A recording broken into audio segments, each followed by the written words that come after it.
Hello, friends. How is everybody today? Hey, Margie. Hey, Cheryl. Woohoo, you're here. Margie's barely here. Uh-oh. I hope you don't have to leave soon, but if you do, I'm glad I at least got to say hi to you. So, it is a Monday Jumpstart. We love Monday Jumpstart. I love Monday Jumpstart. I love starting my day out with happy paper people and friends. And hope everybody had a great weekend. Hi, Sarah. Good to see you. Is everybody done with the snow? I mean, we had snow and rain, such a mess last week, and I think it's finally done. I think it's getting warmer and, oops, sorry about that. Bumping the camera. Hey, Glennis. If you are new here, if you're watching on replay or if it's your first time attending, we invite you to join us in Happy Paper People Facebook group. It is a safe place to share ideas, to get inspired, to inspire others, to post pictures of all kinds of art and or crafts. We welcome artists of all types there because we believe that inspiration comes from everything around us, not just everybody doing the same kind of art or the same kind of craft. So please join us in Happy Paper People, same name as the YouTube channel, in Facebook. And if you're watching on the replay, you could probably go forward 2-3 minutes from here. I'd like to take a couple minutes at the beginning and say hello to everyone as they come in, give people a chance to come in, and then we'll get started right into the tutorial.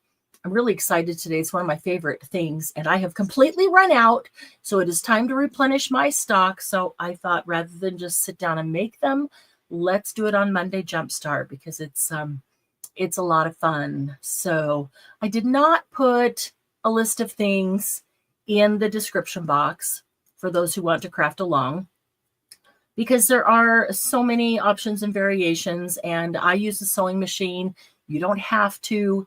And so we'll talk about those things as we go along. So we are about 3 minutes after the hour. So I'm going to go ahead and get started. So I whipped up 2 of them to show you because, as I said, I'm all out. I like to have a huge stock of them, different sizes, different colors, different closures, so that I can use them for all kinds of things. You can use these. They're just wonderful little like wallet type pouches, and you can make the bottom a little bit more gusseted if you want. You could slide a journal in here. If the journal isn't quite as long as this paper, you could actually put, well, and that paper is probably 10 inches. So you could put a journal in here, a small journal. So this is coffee dyed paper on the inside, and outside is fabric. The thing that I use a lot for these is fabric samples. Here's a small one. And this type of closure with the Velcro on it is just so easy. And so I like to put a little charm on, hanging there otherwise. Sometimes the closure has a sari silk that will wind around it and go around the button, and then I'll put the charm at the end of the button. But sometimes I just fill them up with things and send them out as racks. You can add this into a journal. This one is small enough that you could stick it in a tuck spot in a journal and fill it up with ephemera or goodies that kind of go with that journal so that they stay with it for whoever's getting it. So what I have here is a stack of, you can tell by the back, these are those fabric samples that come in like books, and some of them are for drapery, and some of them are heavy duty like upholstery. This one is a thicker, more heavy duty. And I've got a bunch of these. A few years ago, I bought a whole bunch of them from somebody who was going out of the business. And so I've got them all up in a cupboard. And so every now and then I will take one down and just take it apart and sit down and make a bunch of these because they work great for journal covers and other things, but they're just perfect. They're already cut to different sizes and ready to go for these pouches or wallets. And there's a lot of variations you could do on them as we're doing them. You'll see. I mean, you have all kinds of creative ideas. I like these because they do have this paper on the back. It does give them some extra strength, a little bit of extra reinforcement. So, and I'll show you how I use that. Sometimes, like the upholstery ones, a lot of times very thick, they won't have anything down here, and they'll just have the strip of paper across the top. Sometimes they'll tear off pretty easily, and I kind of like to leave them on because it does add some stability there. This end has glue, and sometimes the glue, it's like a hot glue, but you know, an industrial strength hot glue. Sometimes you can grab hold of that and the whole glue strip will pull on. If it doesn't, I'll just cut that off down there before I use that one, because we don't need that hard glue there. So let's just get started and make a couple, show you some different ways that I do it. And now, if you don't have these fabric sample books, no worries. You can use any fabric to do this. If you go to your fabric stores, typically when they get to the end of the bolt, they'll take the small amount that's left and just kind of roll it up and, you know, put it really cheap into a remnants bin. Those are great things to grab a bunch of those because they're cheaper, they're smaller pieces, and they're usually bigger than this, so you can make multiples out of them, but they're usually like half price or less than the buying it off the bolt. I just got a message. Let's see here.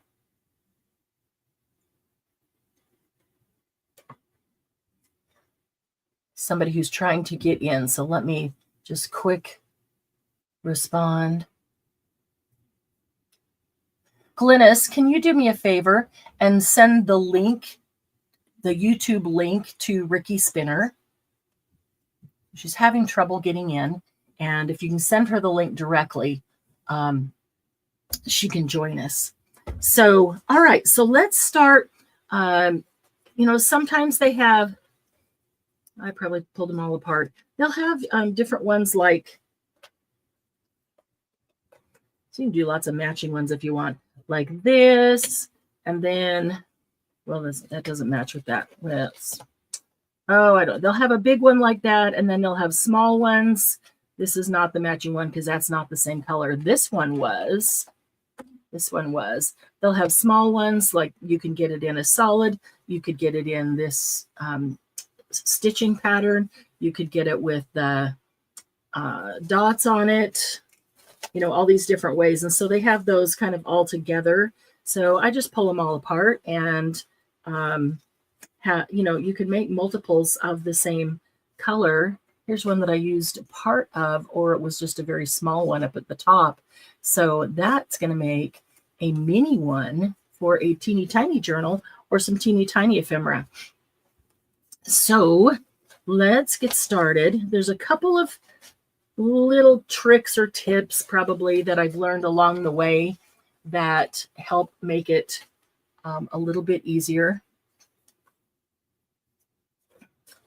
And, oh, let's see. I already pulled this one out. Let's go ahead and just do this one. It is an upholstery. Actually, let's do one of these because that will give us an opportunity for something else as well. Okay, so if you look at this one has a nice pattern on it. If it was hanging down as drapes or on furniture, you know, you'd want the pattern going up and down, right? They're the same thing, just different colors. So when I go to use these, I turn over to the back because the part that's got this big paper where it was probably attached at the top, or that might be the bottom, and they might have been attached up here. And so you could flip over the bottom and see, well, yeah, it is the bottom. We can tell by the pattern there. I like to use this as the bottom of my pouch or my wallet, and I like to use that as the part that's folded up because it gives extra stability to this part that's folded up. It isn't just totally floppy. and it really does help. So if I fold this up, that's pretty floppy, and I may not want that big of a fold down on the top, and it's much more awkward, and to fold it in the middle, it's not really going to stay. So if I were to fold this up here, and I like to leave a little space where I fold it down, you can just choose how far up or how far down you bring that. I like that, so when I open it up, there's a little bit of space between here and the actual top, so there's room to slide some things in.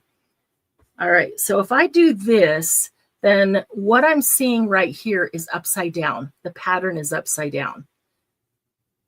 But when I turn it over, if somebody was to look at it this way, the pattern is right side up. And that makes a whole lot more sense. So I look at this pattern here and say, well, that's upside down, and somebody's going to be opening it that way. So what if I did it the other way? Okay, now it's right side up, but there's really not much pattern there. And when you look at it from the back, it's upside down. The people are upside down. And it's obvious because I can see the whole person there. So I'm going to look at it both ways and see which makes more sense. But honestly, on this one, I'm going to come back to this where I'm folding that up on the front. And this is upside down because as I look at this, I can't really tell what the pattern is. It's a small section. I really don't know what the pattern is. So I don't even know for sure that it's upside down. It's just kind of there. Also, if there appears to be a head that you think is going to be too obvious it's a head, you can stitch a little butterfly or tiny doily or something like that, and just put it over the top of it. Hi, Ricky. I'm completely out and found you coming back in. Thanks. Oh, good morning. Glad you're here. But then when you flip it over to the back, you're going to actually see the seam. So it's going to look a bit nicer. Okay, so how do we do the coffee dyed paper? So this is the inside that we're going to fold up. So we want to line that with the coffee dyed paper. So first, let's see. I'm going to adjust this just a bit so you can see that whole thing. This is wider than my coffee dyed paper. So that's, I don't like that. I don't want part of it. It'll be just too obvious. So if I turn it this way, then it covers most of it, just not this top section. So I'm going to turn it this way and cut it. And you could measure, I think this you could probably do on either side too, if you like this side better. I like the lighter side. You can measure it, but I'm going to come over here. Now up the sides here, this one's hard to tell because it's got lots of phrase stuff coming out, but it has been pinked with pinking shears. You can see it on the paper real easily, except that bottom piece up there, which is now the top. So I'm not going to worry about that because it's been pinked with pinking shears. And the reason they do that is to keep it from fraying. If it's not, and you're using regular fabric, you could take pinking shears and do that, which will help keep it from fraying. Okay, so I'm going to go just like to the bottom of that pinking cut. And I've also noticed that these are not always square. They're not, and it's not a big deal. Don't worry about it. Get a sharp pencil here again. Okay, so then I'm going to come over here and just see where's the bottom of the pinking portion. I'm just going to make a little mark. Exactness is not critical here. Here's the bottom of the pinking portion. Does it go? It does kind of go in. It's not exactly square. So there. Okay. So if I cut that piece off, and the reason I didn't like just make one, line it up here and draw a line is because they're not always square. Very rarely are these pieces of fabric cut perfectly square. So you could take the time to square them up. I'm not going to. Therefore, I just need a mark on both sides. So if I line up my marks there, you can see that I'm not in flat. That tells you it's not square, but it's going to fit that piece of fabric. So I'm just going to take that little section off and set it aside.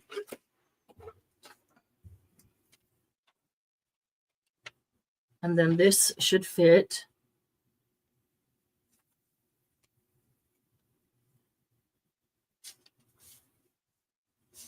Wow, that's worse than not square, because that ended up way short up here, which will be okay because this is going to fold over. The part that will be seen is pretty close out there. So, hi, Jersey Gypsy. Okay. So I'm just going to put a little bit of glue. This is my Barely Art, but it was really thick, and I did put some water in to thin it down. So it's actually kind of thinner than regular Barely Art, which is why I'm using it, because I also need to clean out this nozzle, because if I put it here, I can take this little brush and just kind of spread it around a bit. And all I'm doing is kind of getting it around the edge, just so it will hold in place, because I'm going to sew it. I'm going to use the sewing machine.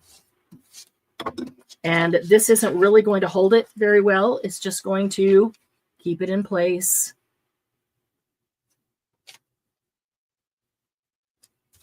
Okay, and I'm not going to worry about all these fray things and how that is not even on the bottom. I'm looking at my sides and where I was lining that up. I'm going to come back and trim that on the bottom. Okay, so now I am going to cover the top. So I'm going to take another piece of paper. I happen to have one that is offcut from doing a previous one. And I'm going to overlap this, and I'll show you why. And come all the way up to the top, to the bottom of those pinking peaks again.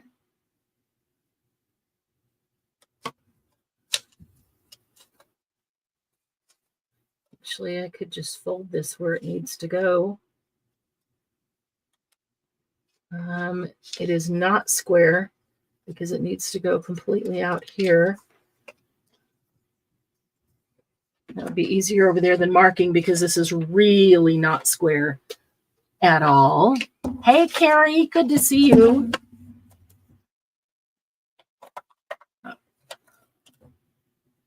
All right, so I'm going to take that off there. And now I don't need to overlap this by 2 or 3 inches. I just want to overlap it a little bit. So just going to kind of grab it with my finger about right here.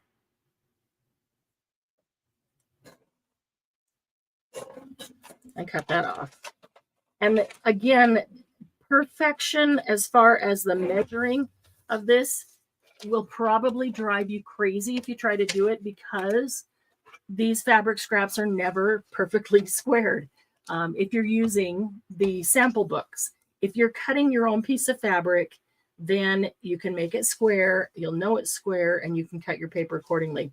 Okay, so I want this one to overlap on top of the one that's already down there, not vice versa.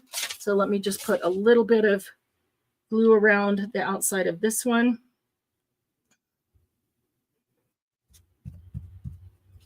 That's so thin, I don't even need to spread it with the brush.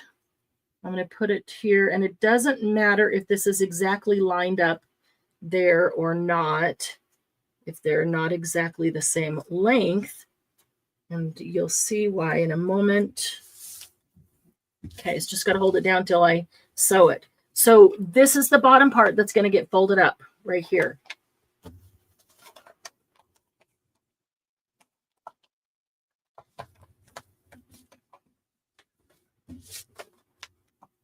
I did not smooth that out very well when I put it on, so got a little wrinkle in the paper. I'd rather bring it down and have the wrinkle down here where you won't see it than have the wrinkle up here. Although I could probably lift it off the fabric and just pull it down. Okay, so the bottom is coming up, and it's going to get sewn right here. It's See why I said it didn't really matter if it was exactly lined up on the ends, because you can't see the two ends there. And also why I want this to overlap that one. So when I'm putting things down in, there's no way they can catch on the edge of the other one. It goes down smoothly. And this is one where I will put glue. If this is coming up, I'll put a little bit of glue in here because I do want this. I'm not going to sew across the middle there. So I do want this to be down. I also don't want a bunch of glue on there that's going to glue the pocket shut once I go to sew it. So once I put that glue on, I'm only going to let it sit for a couple of minutes, only because I don't want to gum up the needle in my sewing machine. So here's one that I glued on just right before we went live. And all I did, I mean, you can hear it crinkle because it's really loose on there. Again, I just put a little bit around the outside, and you can see that I had to put a section up here and it overlaps on top. So exactly the same as the one that we just did. And you can also see that even those two are not the same size, and neither of them is square, and it's okay. It'll still work. So I'm going to fold the bottom up.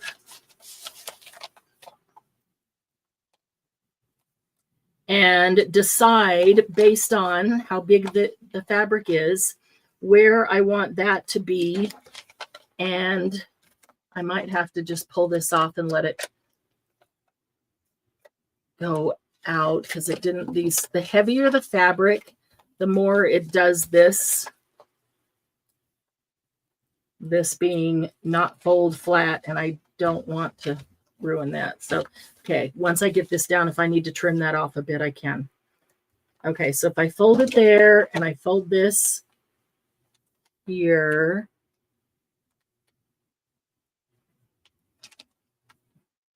then that should be okay. And I'm going to try to get the extra down here and let there be a wrinkle down on the bottom because it will be inside. Yeah, the thicker the fabric, the more it gets weird when you're trying to fold it, and it takes up more space. The fabric takes up more space, so your paper gets wrinkly. Okay, so when I go to line these up, these are all, you know, kind of fraying, and so they're not very clean cut anymore, but I will just line up the pinking sheer peaks. Easiest way. So I'll just go, you know, that's right there and it's against the edge, and come over to equal over here. That's right there.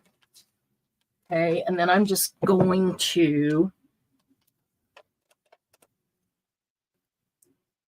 put a little clip on them. That's all. You could pin them. I just want to kind of hold them in place for a couple minutes. Okay, and if it's a big one, I'll put one in the middle just so it doesn't slide around. Okay, I want that to go down in there. Okay, so when I sew them, I don't want to sew across the bottom because that would take up part of the pouch space. And right now, if I put something thick in, it'll open, it'll spread because it's not sewn there. So the sewing is actually from here all the way around. Or you could sew it open, sew the coffee dyed paper on, then fold it up and glue. So that's what I did on this one. On this one, I opened the whole thing. I sewed the paper on all the way around, and then I just folded it up and I glued the two sides. When you look at it, you can't tell a difference. So if one seems easier or you'd prefer one over the other, go ahead and do it because it doesn't make any difference. But I'm going to go ahead and have this ready to go like this. And I'm going to start on the left bottom because I want to make sure that I don't sew here. So I've got that clip there to remind me. I'll move these two as I go. And all I need to do is sew 3 sides. So 1, 2, 3. So my sewing machine is right here next to me. I'm going to go ahead and do that. I thought about setting up a second camera on this, and I didn't. I'd have just had to gone downstairs and get the other camera stand that could sit right here, but not a big deal. When I start, I'm going to go in about half an inch, and I'm going to back stitch to the edge, just that half an inch, just to give it so it doesn't come undone, so it doesn't fray. Those of you who sew know what I'm talking about. I forget what it's called. So I back stitch a half an inch, then I'm going to turn around and go forward. Now I'm also going to put the decorative stitch on like I did on these others. I don't know what it's called. I don't know what stitches are called, but I want to make sure that I'm on. There we go. Okay. And you don't have to go fast and you don't have to go slow. In fact, if you go a little bit slower, you can actually control more where your stitches are going to make sure the line is straight, if that's important to you, to make sure you don't go off the edge, if that's important to you. So I'm going to go all the way up the one side.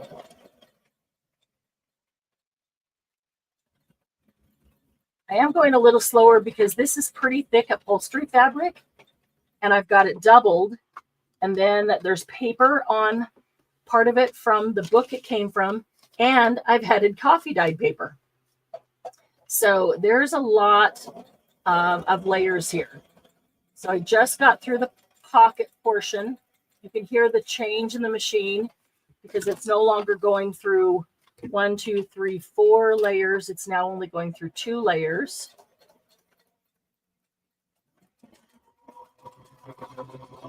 Let me get to the corner. I'm going to go as close to the corner as I can and then flip it. And now I'm going across the top of the top flap.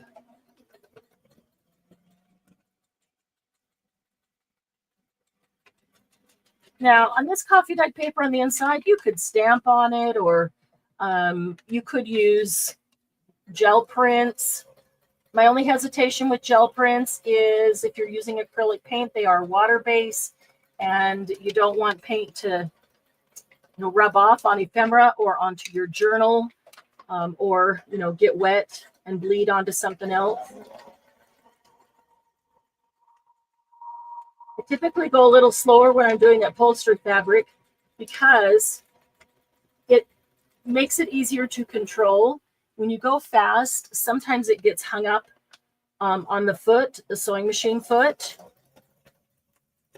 It doesn't feed it through evenly. And when you go slow, you can control that feed and make sure that it gets fed evenly so you don't end up with a pileup at some place. I kind of sort of did right there, just a little bit, and not a big deal. It's going to be covered up, and I'll show you why. Just about done. I'm coming down the last side now, coming down the top flap, and you'll hear the change in the machine as it gets to right here, as it gets to all the layers. Working a little harder, getting to all the layers.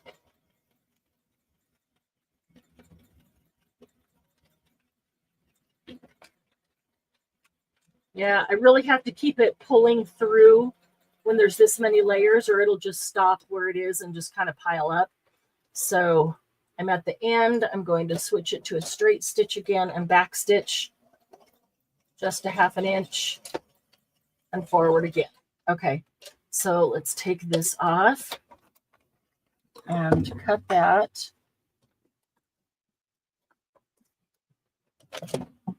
Okay, so I left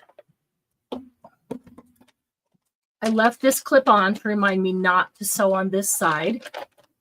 She'll be coming around the flap when she comes. Whoop, whoop. There's the earworm. Thanks, Margie. Actually, it's not a bad one. Thank you, Margie, for your support. Really do appreciate it. Oh, man. So you can go medium. Yeah. Hi, Patty. Good to see you. Oh, that's funny. That's a good earworm. Okay, so I started here. I went up and around and ended here. So I did not do the bottom. So now the pouch there itself is done. When I fold the top over, I can decide how far down I want to fold the flap. And there's a lot of different ways to do the flaps. I'm going to trim this up a little bit. And I can trim down the side if needed. I'm not going to, just some random strays, but because it's done with pinking shears and I didn't pull out pinking shears, I'm not going to. So it did get hung up just a little bit right here. I kind of let go of it, you know, to let it feed on its own. And I need to keep hold of it and keep it moving steadily through because the upholstery fabric gets caught easily. Okay, so if I fold this over, there's my flap. And so now I want to do something decorative on here. These big ones and that stitching right there would really drive me bonkers. So I want to cover that stitching. Ooh, right there too. See, I was talking and I didn't hold on and keep it feeding through. So let me mark that. This is like where I'd like to fold it. So you can see this one, I put this lace all the way across the top. And so what I'll usually do is just pull one of my bundles of lace or ribbon or things over here and hang it next to the desk. I'm hanging it there, hanging up on hooks, and see what will go on it. I also have a baggie of stuff that I grabbed out of the closet. So this is a really fun one because you can take a colored ribbon and wind it through here and put that on. That could go down over. That's not bad, but it doesn't really jump out at me. Here's an eyelet. That's kind of cool if I'd done that, maybe sewn that on the inside. If that was down and then there's something else over the top, but again, that's not grabbing me. Most of these others are white. And this is brown and cream, so I really don't want a white. Here's cream. Not doing it for me. Too thin. Let's see what's in this baggie. A lot of white, pink. There's cream colored. Sometimes, if I like this stitching here, I'll just put the Velcro underneath it and then put one of these in the center. But that's I want to cover this. Oh, hey. How about this? This might be good.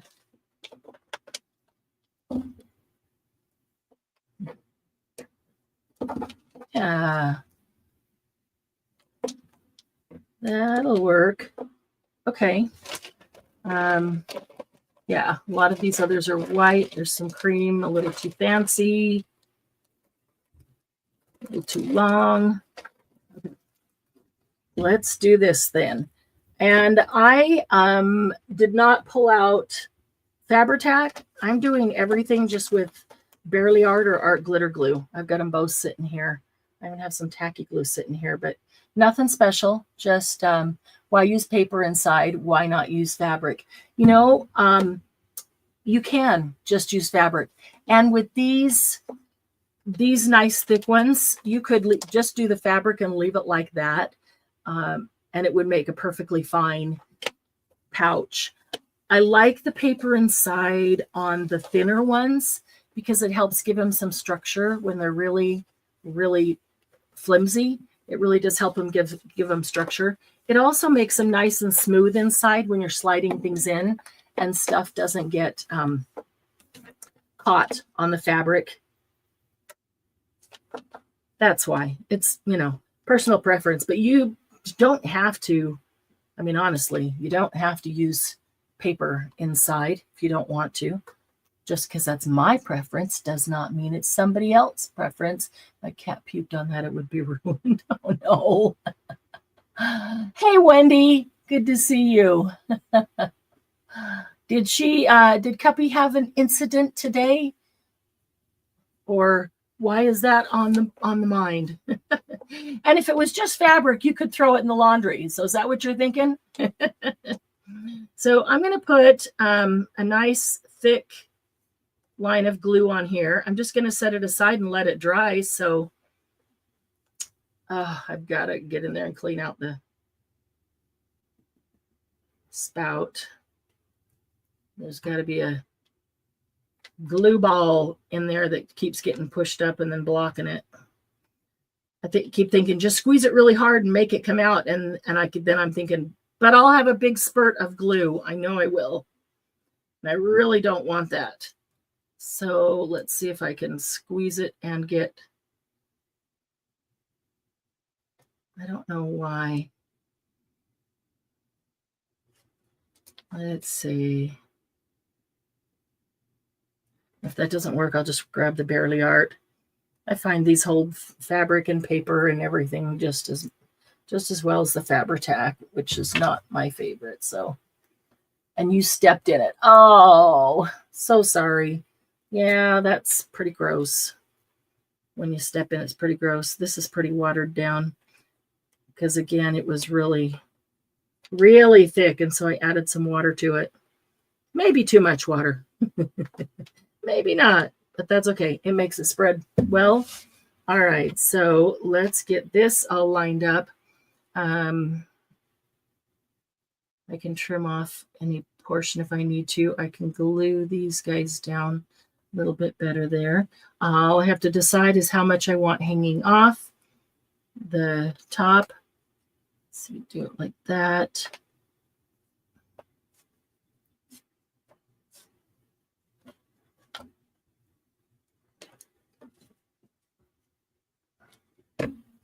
Yeah, so I line it with paper because I like to. I like the look of the paper inside. It feels finished. Like if I buy, if you buy a nice handbag, it's always lined inside. Even the not nice ones anymore are lined. Not nice. Oh, that sounded funny. But mostly it's because when I slide stuff in, it doesn't get caught on the fabric. That's all. All right, so these are mixed media scissors, Tim Holtz mixed media scissors, so they should be able to cut through this little piece of metal right here. So let's make sure it didn't slide around and that I've got it all the way to the end. Because, it's going to take it a minute for that glue to adhere. Might need to put some, I need to do this on the end. There we go. Let the ends go down.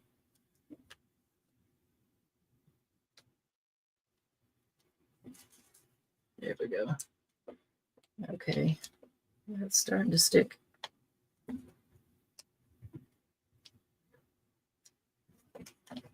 Okay, so if I cut that right here.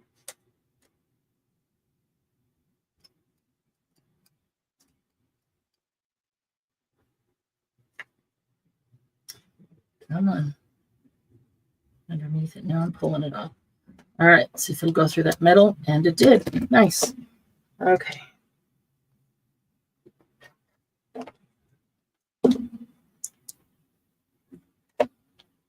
Just hold that down. See if we can get. Oh, that's.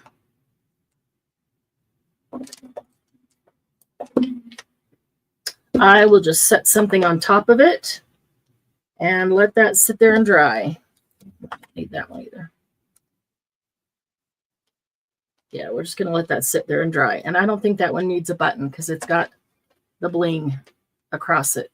Once it's dry, then I will put Velcro on it. I need to do one to show you how we do the sari silk or the ribbon wrap.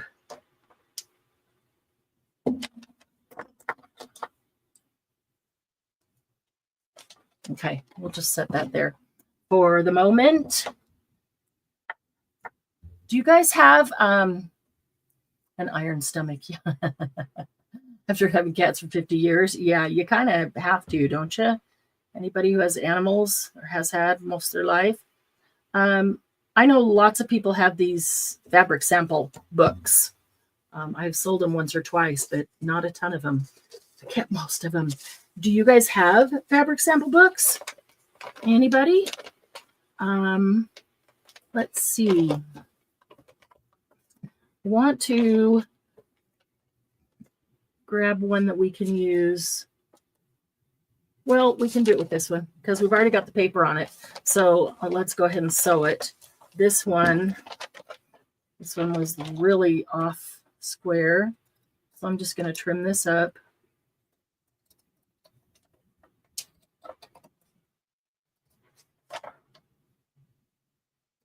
And you don't have to use the fancy stitch. You can just use a regular stitch. You can do anything that you like on them. You could do a zigzag.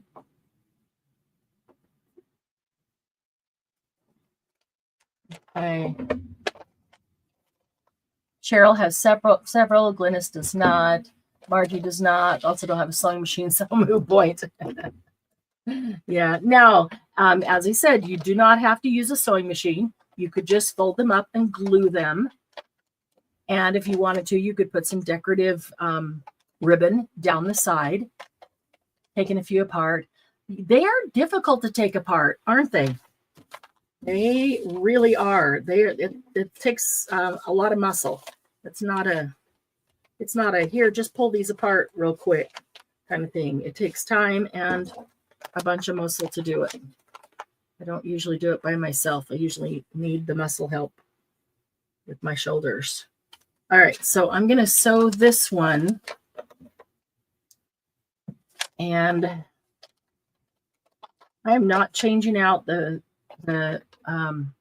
thread on the sewing machine. Anything I'm doing today is getting off-white. And that's that. So, okay, so I'm going to start down here and just go around there.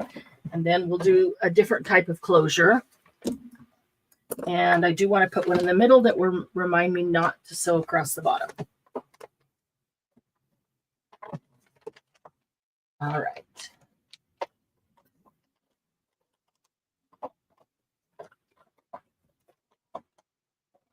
Okay.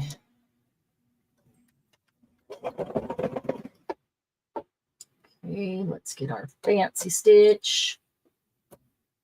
Number 4 on my brother.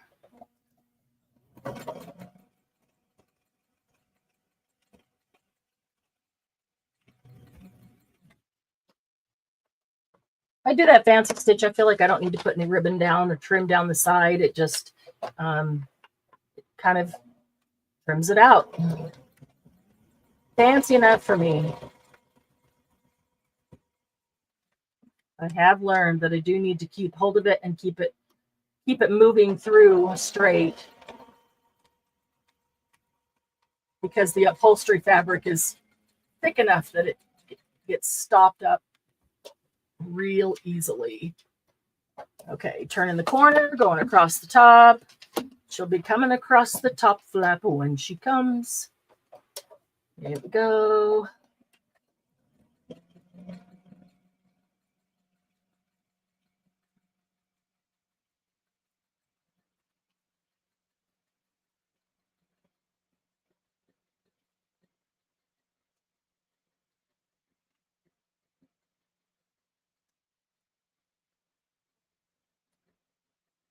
You guys like sewing in your junk journal projects? I know it seems like some people, it seems like either you really like it or you really don't. I guess if you don't have a sewing machine, then there isn't an option. Some people who don't have one but would like to get one. But that's a good question. If you're watching on the replay, leave a comment. I'm curious as to, do you sew on junk journal projects, or do you not bring the sewing machine into it at all? And do you like to, or do you just not care for that look of sewing?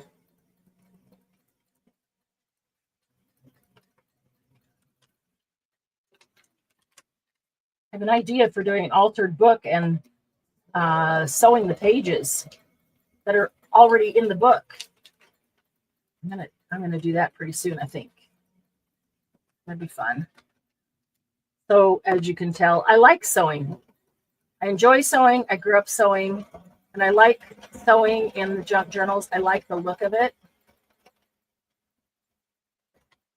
Okay, reaching the end here. Gonna backtrack just a bit. There we go.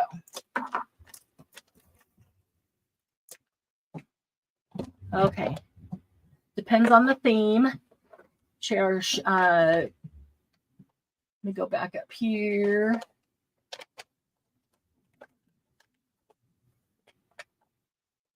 Hi, Chiquita. Likes to sew sometimes. Carrie likes to sew. Cheryl, depends on the theme. Don't own a sewing machine or an iron. Love to receive sewn pieces in Happy Mail. Oh, yeah, that's also good to know. Somebody that doesn't have a machine but does like them. Okay, so let's cut this one off. Now, this one,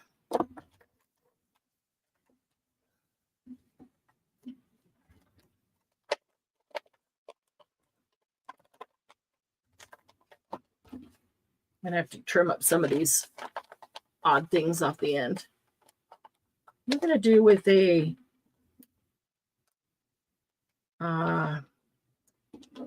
ribbon closure. That's enough room, space there. I like that. Okay, so that's where I'll close that. Leaves enough space to actually tuck something substantial in there. Some good extra pieces for the journal, ephemera, whatever it is. Okay, so I still like the look of something across here because it makes it feel more finished. And, you know, this might have been good for that. I would have to think about that before I go to the sewing machine and just sew, although it could be sewn on afterwards. Could be, but nope, that's not jumping out at me. So let's just do a quick run through of what we have to see what jumps out. But that wouldn't be bad with the right color ribbon in there. Not sure what color ribbon would be the right color on that.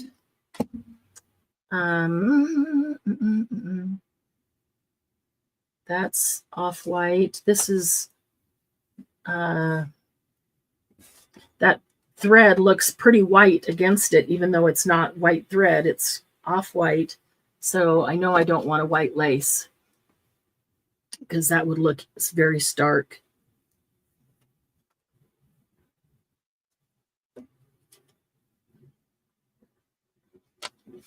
Okay, so I could do this. And then could even do something else that's smaller over the top of it. Would bring in color ahead. That would be a good color for closure. So I'm going to pull that out. That's a pretty small piece, and it might work just right. Brown color. Can always do cream sari silk for the closure as well. Let's see. Somebody say something about sewing paper. I thought they were nuts. Right? Luscious laces, burgundy ribbon, and now I sew paper more than cloth. Right? Me too. I always enjoyed sewing, but don't sew so much clothing anymore. Could put 4 of those right across the top. It seems a little bit big and too much for that. Okay, so this is also cream, which is the right side. This is the one, the same one that's on here. So it can go facing down. It could go facing up.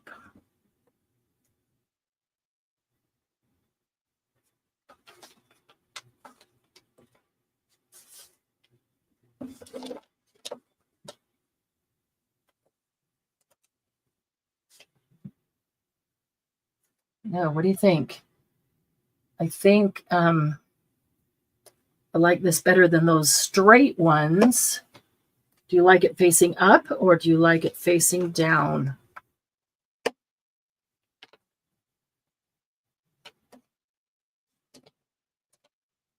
Down seems to make more sense, huh?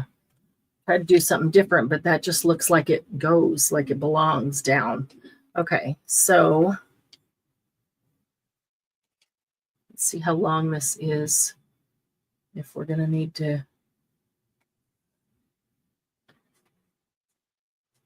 stretch it or push it in, scrunch it together to make it even. Okay.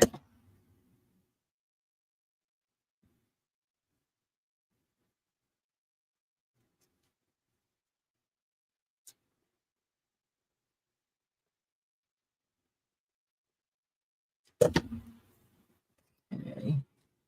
All right, so now I'm just going to open it so I can just lay it out flat like this. It'll stay a little easier. Now this is all bent, like it facing down. Good, good. That's what I thought was the best. It seems, I don't know, it just gave a whole different feel facing it up, like you just put it on upside down. Okay, I'm going to do that, and then I'll trim off that little part that goes over the edge. I'm not going to trim off the wheel that goes over the edge. I think that would look worse than just letting the wheel go over the edge a tiny bit. Not a big deal. All right, so this one, see if I can get a little strip of glue down this top. Little strip. This is watered down, and it's coming out in a big fat strip. That's okay because we'll need more. But that just puts the, yeah, see how drippy that is? That's because I watered it down.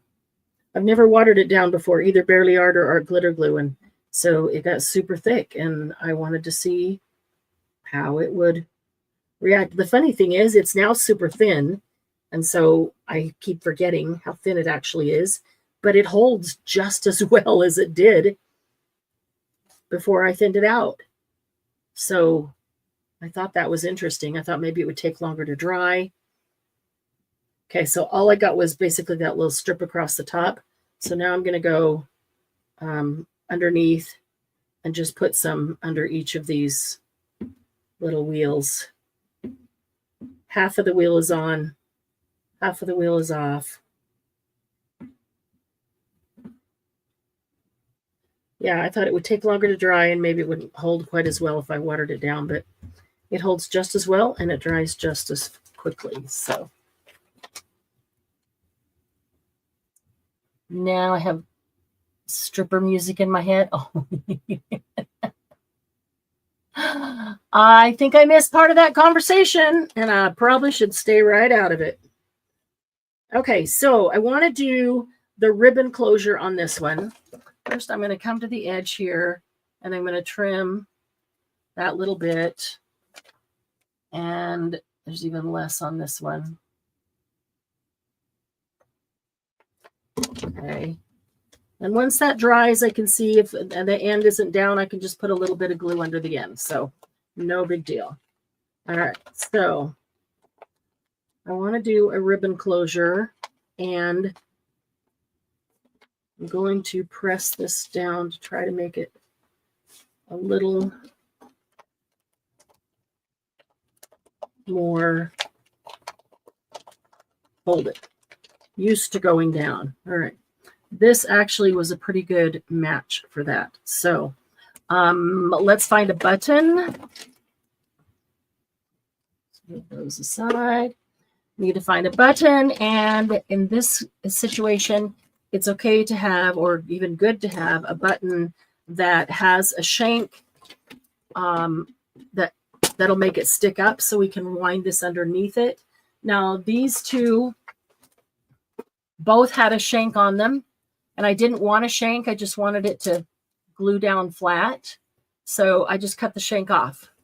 Can show you that as well if you want. If I could have left the shank on and then stitched it on, but super easy just to glue it down And so just cutting the shank off is really easy. I'm thinking about, looking at all this stuff and thinking about gold. There's a gold that has a face. I'm trying to decide if that face is, I don't think so. Fits in with the seam there. That's like a coin. Glue all over my fingers. Okay, here's a gold. And it's kind of flowery. 1, 2, 3, 4, 5. All right, so the center is right between those two, so I can stitch it onto the tiny one there. That's not a bad option.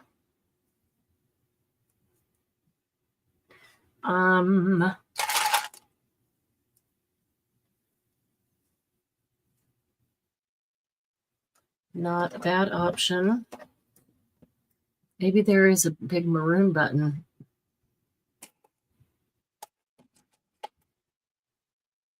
That one's leather. It doesn't feel right. Just try them out. Just pick up buttons. Because this is a pretty big pouch, I'm okay with a big button.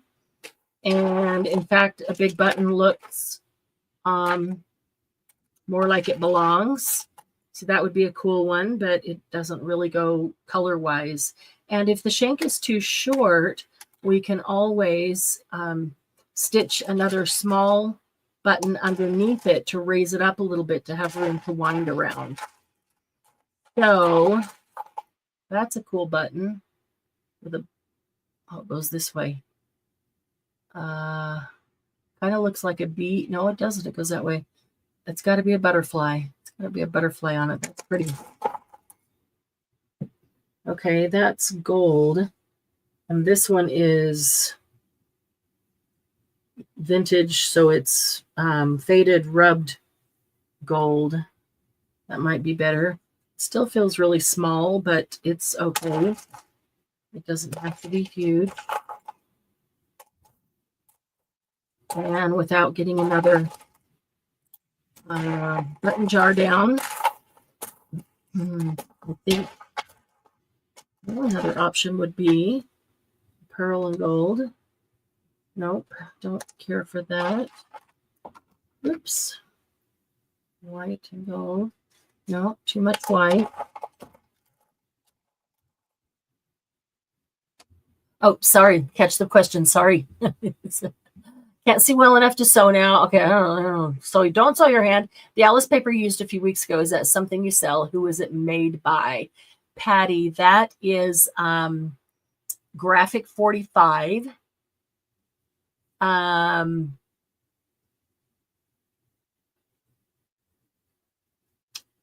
I'm placing an order today where I could add one of those in.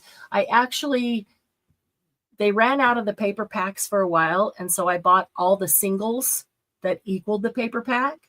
So I've still got singles if you are interested in singles. Message me right after this when I'll be working on that order, and let's talk about it and see what you're interested in.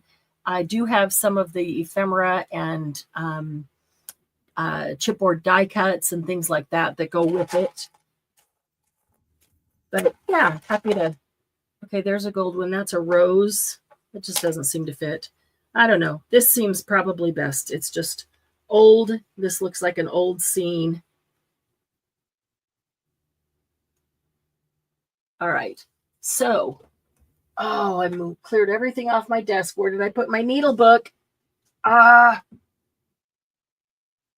been keeping the needle book right here, which has been so awesome, being able to just grab a needle at any time. And I took everything off my desk because I needed the space for all this stuff. Dang it. All right, I need to get a needle and sew this on. So I'm gonna put the pin back in my glue, Margie. I'm gonna do this just for the moment. Let's see. Where did it go? I don't know where it went. I'm going to use this. So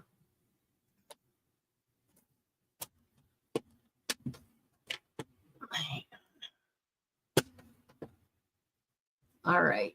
It's got to be.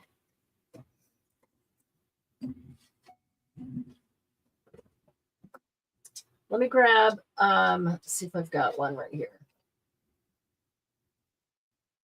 Oh, I can't even believe that. But I've had that needle book at my desk ever since we made it. And I took everything off my desk and moved it out of the room. Just go get it. I don't remember where I set it. I took everything off. Okay, give me a second to look around. It's, I get panicky because I don't want you having to sit and wait, and it'll be right in front of me, and I won't see it because it's right in front of me. All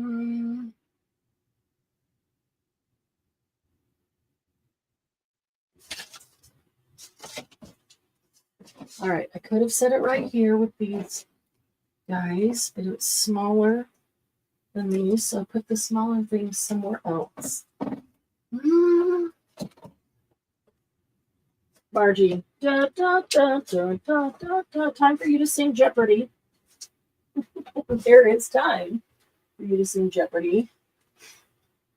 And I had needles over here, and I cleaned them all up and put them into the needle book.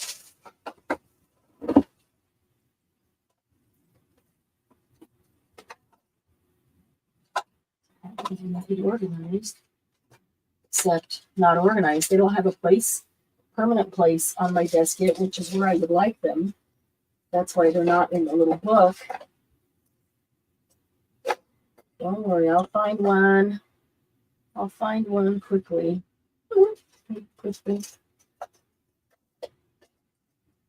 Yeah, there's some more over here by some sewing things. There's got to be one that didn't get picked up and put into the book. So here should be right here with a mini kit.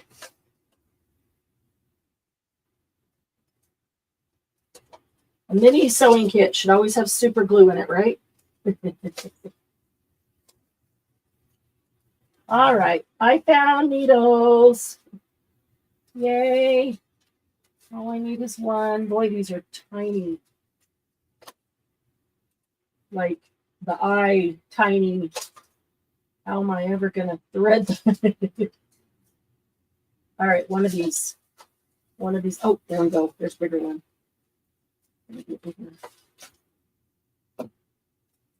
Okay, got it. Headed back. That should have, yep, that's got a big enough eye that I can see it. That's all that matters. If I can see it, I can thread it. Oh, lost a shoe. Ouch. Man, anybody coming in right now would think, what in the world is she doing?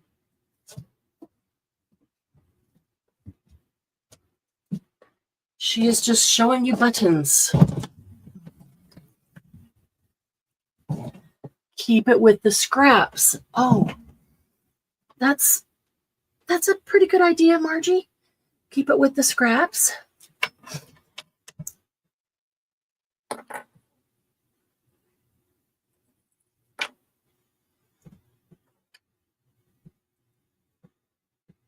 Oh, keep it with the snaps. I obviously can't see.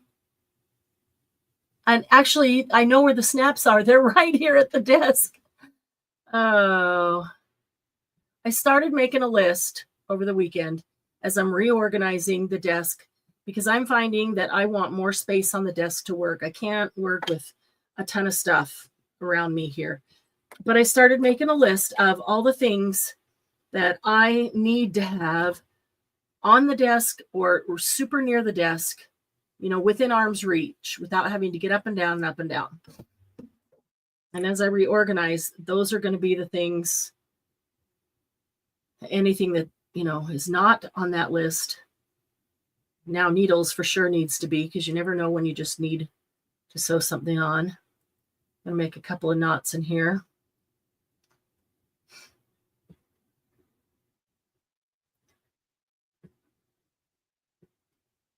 All right.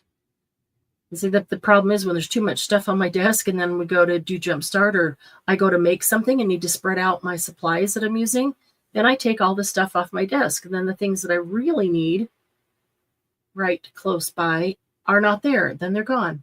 And I hate having to search for something while I'm, dang it, made that one way too far up. I hate having to search for something while I'm right in the middle of a project. So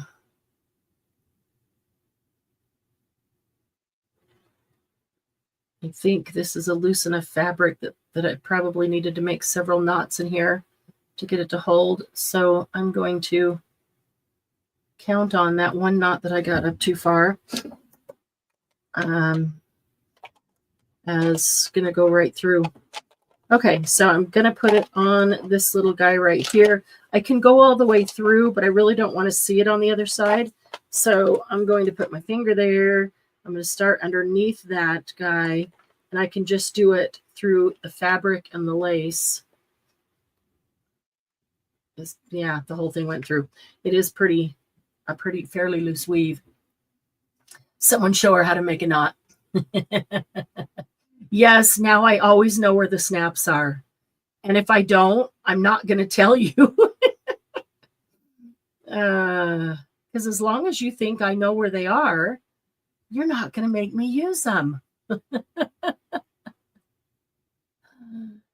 Why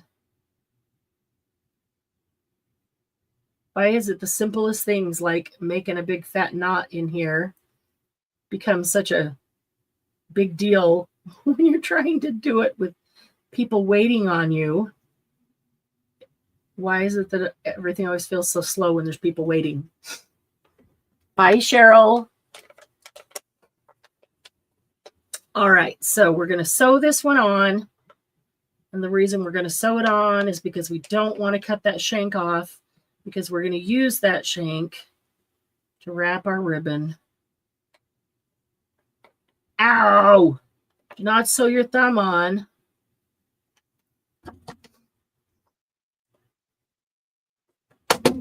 That's the first one, right? Yep. Okay, there we go. I could have, I doubled the thread, but I could have done it another time so it would be 4. That way I have to go through it less times, but it's okay. It doesn't require that many anyway. I'm just going to go through the lace and the fabric underneath it. I'm not going through the paper. Make sure I don't go through the paper. I don't want to see it on the other side. This would be cute with little buttons all the way across on these circles. Y'all have lots of lace, I know, to do stuff like this. And if you don't, I still have gigantic spools of lace. In fact, most of these came from those gigantic spools of lace that I bought to help someone else who was in the throes of medical bills. And now I have a lifetime supply of lace for all of us. Okay, so I'll just do this another time. Make sure that it's on good and solid, and I'm okay that it's flopping around. That means the shank is going to be tall enough.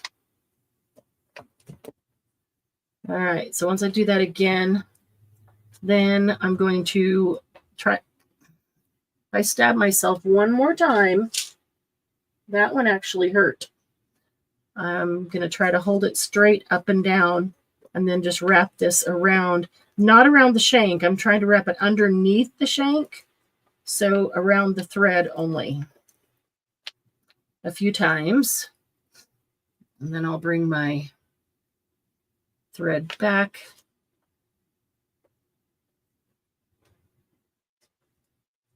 Go through it one more time, but I'm hanging on to the circle here, because then I'm just going to pick that up. Loop. Not really a circle, it's a loop. I'm going to do that one more time. and just come back through the loop.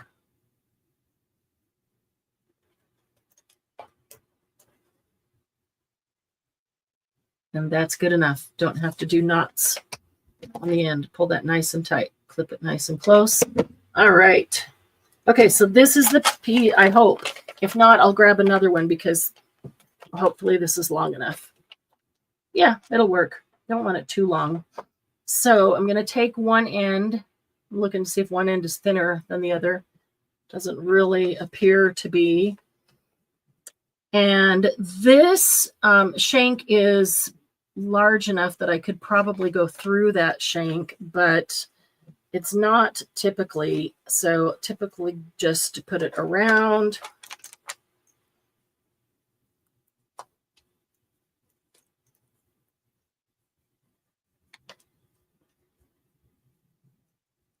And tie a knot. I don't want a whole lot coming out here, but I want just enough. You could just leave it like that if you think that it's going to be on there tight enough. If you think that it might come off. Sari silk isn't slick, so it doesn't. So maybe I'll just leave it like that. And if somebody wanted to remove it and put a longer one on or a different one, they could. I kind of like this little guy hanging out here, but you don't have to have the little guy hanging out there if you don't want to. And then I'll just wrap this around once, twice, and around the button a time or two, and there's our closure. So that's all it takes. That's all it takes. Naughty words. Blue language. Oh, uh-oh, blue language incoming. No, wait, that would be me if I stabbed myself, right? Yeah, right there. That one hurt. It bled, but not for long. Probably don't have much blood left. Okay, so on this one, I'm not going to put Velcro because that's going to hold it closed. Where on this one, I put the Velcro and did not put the ribbon closure. Now, I do want to put a charm on the end of this. The big one, so I'll put a larger charm. Got some, several different kinds of bird cages there. That would be pretty. An umbrella.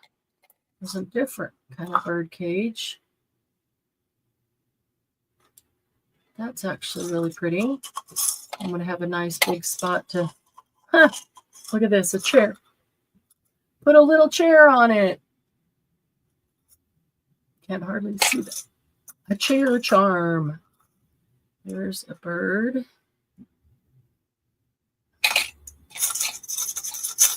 Two more bird cages. Tiny one. Sewing machine. If I was putting this into a journal that was about sewing or vintage clothing or something like that, I think I'd put a sewing machine on it. That'd be super cute. There's owls. They seem kind of small. A wonky clock. I want one of these bird cages. I kind of like this one because I can put the loop, put it through here, and it's a much bigger loop since it's sari silk, not just string. Then it has plenty of space to go through. If I'm just doing it with string or a thin ribbon, then they'll typically go through the hole that's on a charm. You can also cut or tear this end down a bit.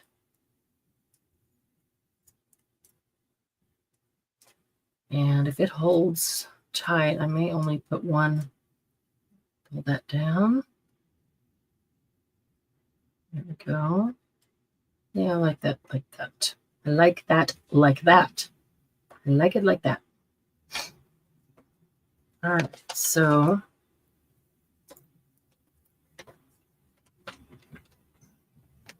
there's our vintage bird cage. Should put one of those on the other side here so they don't both go over the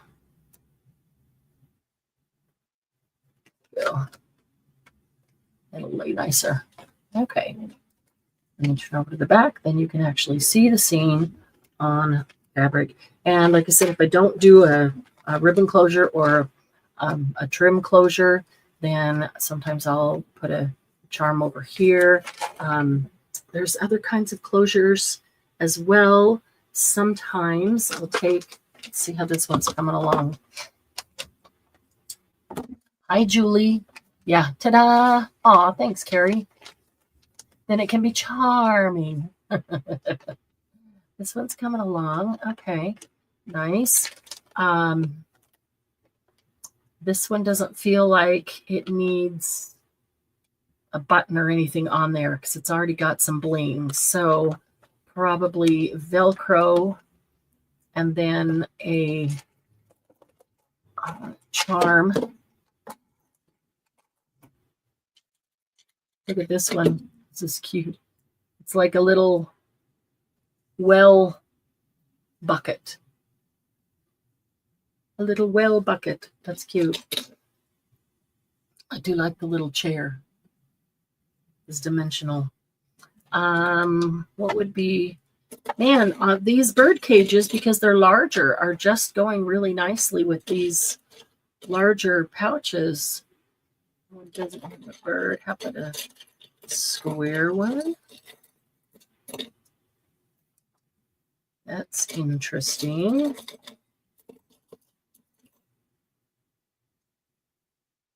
I always have owls too. I've got lots of owls. There's an open bird cage.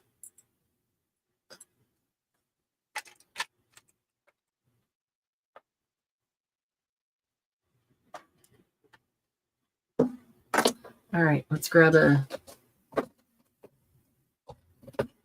bulb pin.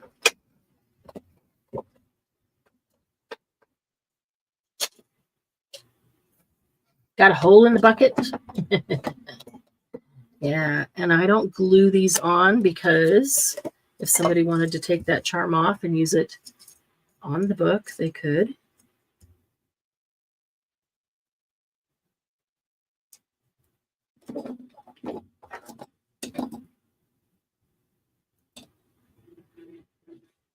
That's just an interesting one.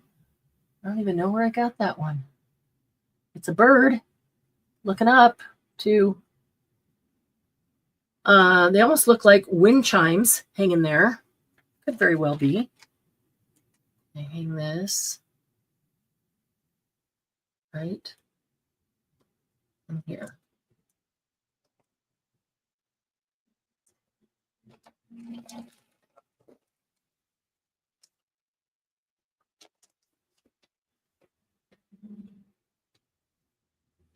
Okay, and now we need some Velcro. Let's put these back before I knock them onto the floor. Velcro. Oh, I didn't get the black Velcro out. So I've got this. It's in strip, so I can cut them as big as I want them. Also, I've got just the dots and some tiny dots too. But this is actually kind of nice. I'm almost thinking put two small pieces to the sides because it's pretty big.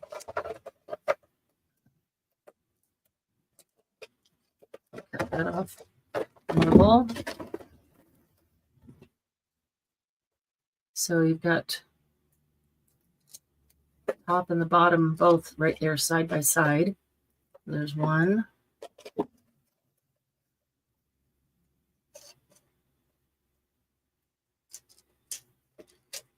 And there's two. Okay, so I'm going to put the fuzzy part on the top.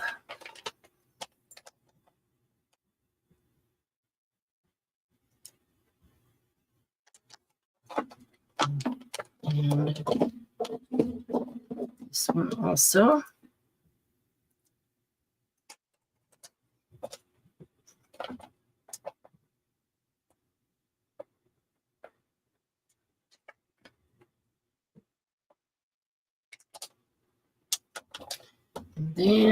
going to put the prickly part.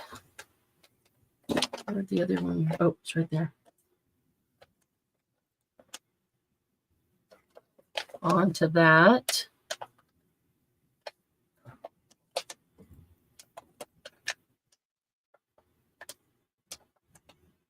And then peel that off. Toss it. Set it down. Get it right where I want it.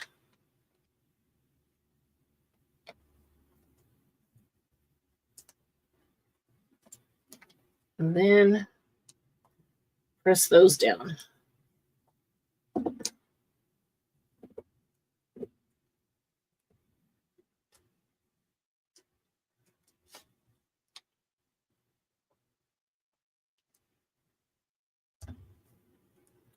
Just getting in there nice and close to press that down. And then I'm just going to leave it like that and give that glue a chance to set before I pull them apart. Okay, so for all intents and purposes, that is finished unless you decide that it needs something else there. Okay, so this one,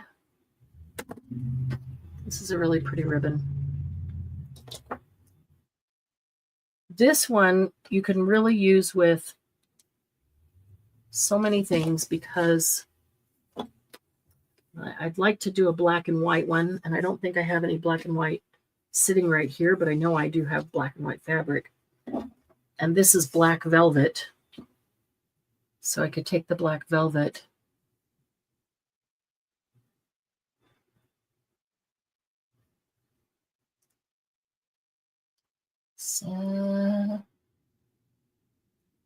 saw some of what recently in your stash? Paste to solve my issues when I want to make a cover that has fabric on it. You know, I hardly ever use Fabri-Tac anymore because it's not that I don't like it or it doesn't hold, because it does. It's just that it gets so thick so fast for me in my environment that I can't use it before it just gets too thick. And then it's just a pain. Either I'm having to constantly put acetone in it to thin it out. It's just not fun. So I am using up what I have and getting rid of it. And I have found that the Barely Art, the Art Glitter, and the Stamperia glue, those are my three go-tos that I really like. I'm trying to use up everything else I have around here too that's half used, but there's the Stamperia craft glue. Those three, I have found they work just as well on fabric as the Fabri-Tac or Fabri-Fix or any of those by Beacon. So there's black velvet. That would be really pretty on a black and white journal. You could also take any color ribbon and wind that in here. And you could also use, well, you could use rickrack, but you could use some of this old seam binding or seam tape. That would be really pretty. You can, there's so many colors in seam binding. You might not have all those colors in ribbon, but you probably have a ton more colors in seam binding than you do ribbon. This one is pretty. Never had Fabri-Tac, but the wet glues I use work just as well. Yep. So really, mine is still good and had it a while. Yeah, but I suspect that you're probably a little more humid than we are here. It is really dry. We are in the desert, literal desert, the high desert.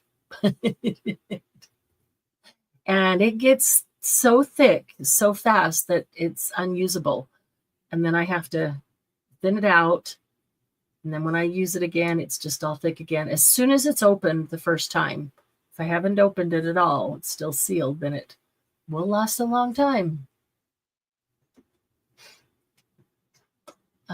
Yeah. Oh, it definitely does, Julie. Definitely has an effect on how quickly things hold, how well they hold. And that's why I say here, these other 3 glues hold just as well for fabric and metals and everything. So I don't really need to, I mean, now that I know that, I don't need to have separate glues for fabric and for metal and whatever. I can use these same 3, which are my favorites, on everything. But I know when I first started and people were saying, well, when it's fabric or fabric to paper, you want to use this for sure because others won't hold. And when it's this, use that. When it's that, use this. See how pretty that is? So some seam binding.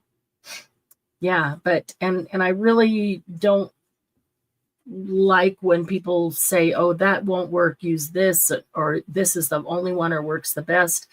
All we can really say is for me and my environment, this one works best, because if you're in a different climate, what works for me probably is pretty close to the same as what works for Carrie, because we're kind of in the same environment. But Julie, I suspect you're a lot more humid than we are here. So, all right, let's do another small one here. We've got just a little bit of time.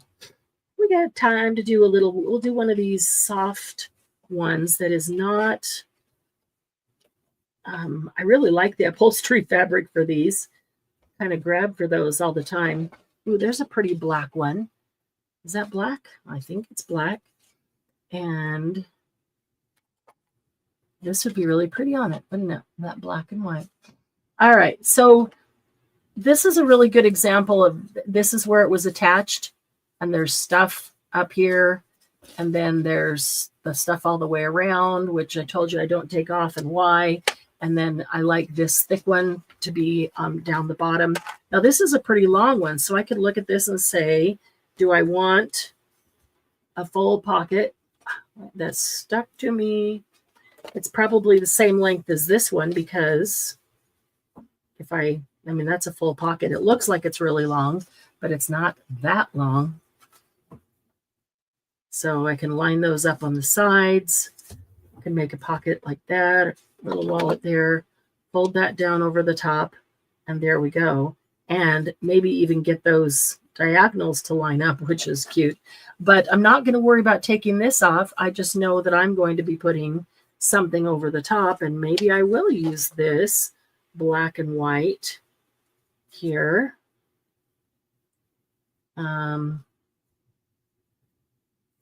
Sure that I got the right direction.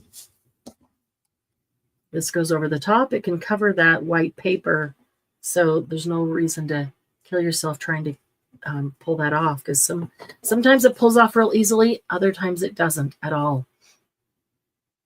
Okay, and once that's glued down, then it's just fine. And that's got that nice diagonal there. So this, I would probably just put Velcro on. That would be the easiest. Let's see.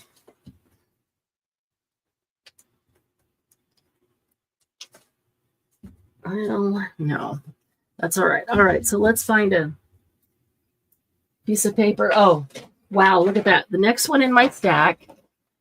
Can you see the pattern on the coffee dye paper? It is a diagonal pattern.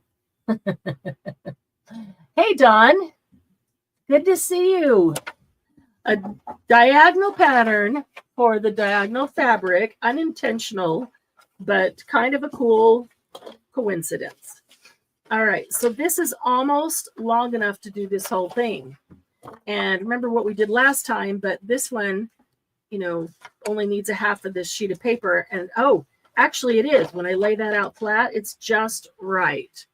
I'm going to bring it, if I have to fudge on one end and have a little extra space on one end, I'm going to do that on this end that I'm going to fold up. That's going to be the pocket, because this end is the flat part. You'll see that when you open it, and I want that to go all the way to the edge. So, all right, so I'm going to just, what if I put this on top to try to get where I'm going to cut it. I'm not going to measure it. So I'm putting the bottom, look, of these V's of the pinking shears on the edge. And then I'm just going to mark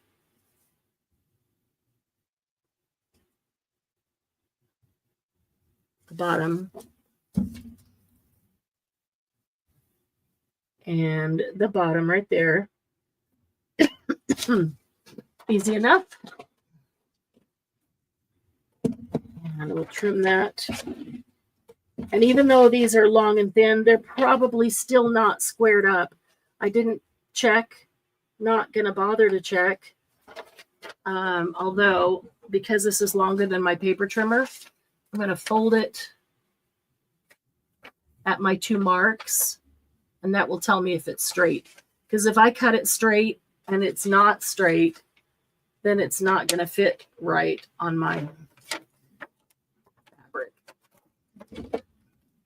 Okay, so if those are the 2 spots,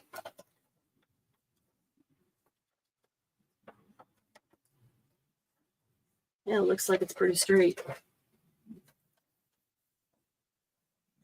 Okay, but I can cut it straight. Let's see, is it the wide one? Yeah.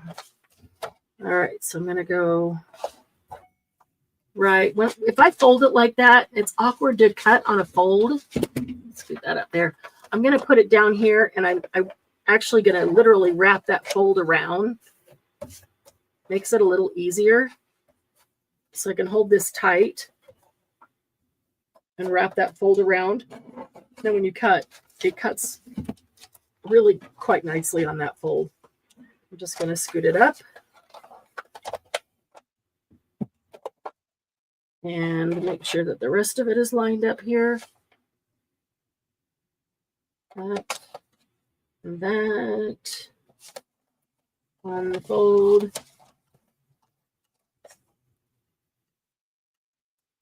Okay.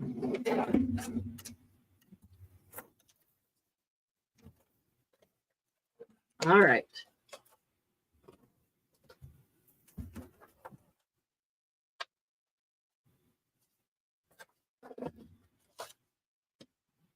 That is kind of cool. The diagonal pattern, which I think came off of a patio tabletop where the papers were drying. That is just right. Now, because there's paper all the way around that,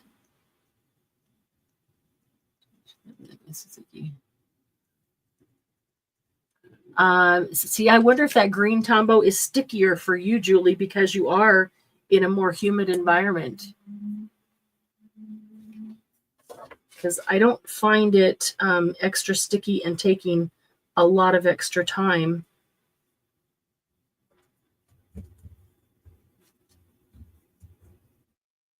To dry, but then again, different environment. I know it works great for Margie. Okay, I just don't want to see big rows of glue through the coffee dyed paper. So I'm just spreading that out a bit. It's not there for the purpose of holding it all down, just to keep it attached long enough to sew it. That's all. So I'm going to line this up with the top. I want the top all the way to the top. And if the bottom is a little bit short, that's okay. There we go.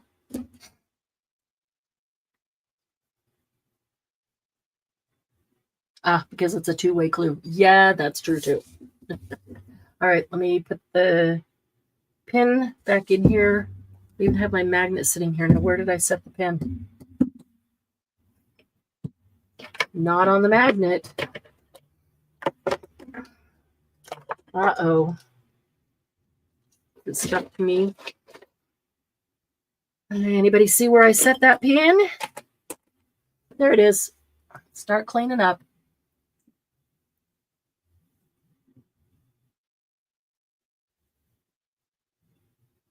It's almost like sticky note sticky. Or when you do it that way, the second way Margie's saying, that's how you can use foil with it really nicely. Put it down, let it sit for a bit, and it becomes tacky. And then you can rub foil, either the flakes or the foil sheets on it. Okay. Alrighty, so let's see. I'm going to fold it. See, when this folds, the fabric is so much thinner that the paper doesn't get the great big, difficulty folding like the other one does. I like to line up these pinking sheer spots when I can. Then you just don't see the white one through it, like every other one. Let's see if that's enough.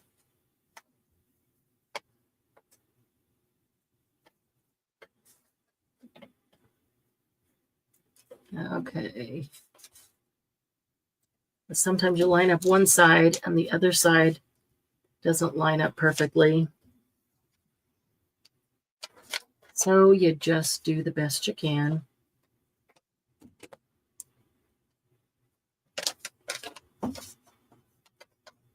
Go.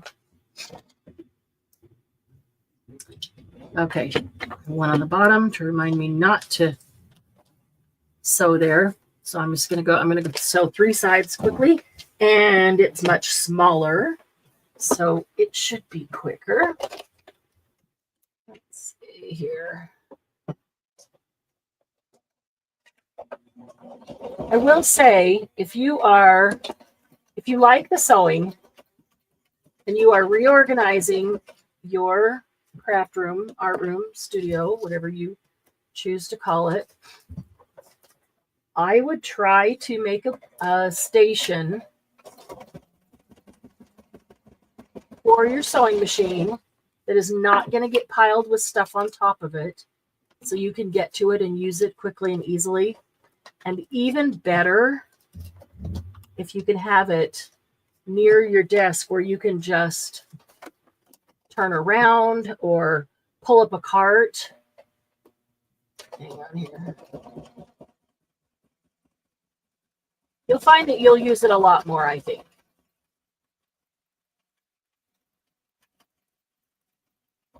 When it wasn't accessible, lots of times I wanted to use it, but because it wasn't accessible, I didn't want to take time to make it accessible for one item that I was doing. But now, if I'm just making something for a journal and I would like it sewn, I can just turn around. It's just to the right of my desk on a little stand, and I could sew that one item. Ooh, don't get caught. Don't get caught now.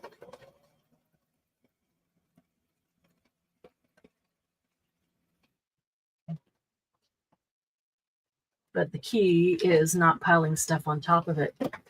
But if you have one of those carts, a lot of you have those craft carts, the metal ones on the wheels. They have, 3 layers? You can get a board. I've got one. It's not right next to me, but you could make one too. But you can buy a board that is specifically made to fit in the top of that cart, and then you could put your sewing machine right on top of that cart. You could store like extra sewing supplies underneath it, so you're not wasting or losing that top shelf space.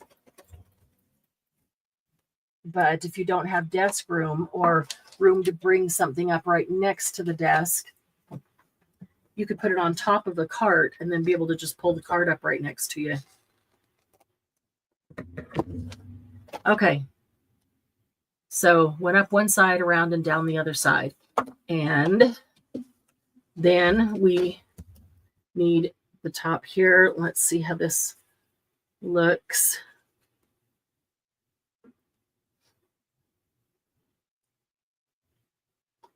See, if we do this one, we need all 3 of those to be fully in. And that thicker part with the black velvet needs to go over the top of, it's glue paper, over the top of where all this stuff is, so that doesn't show.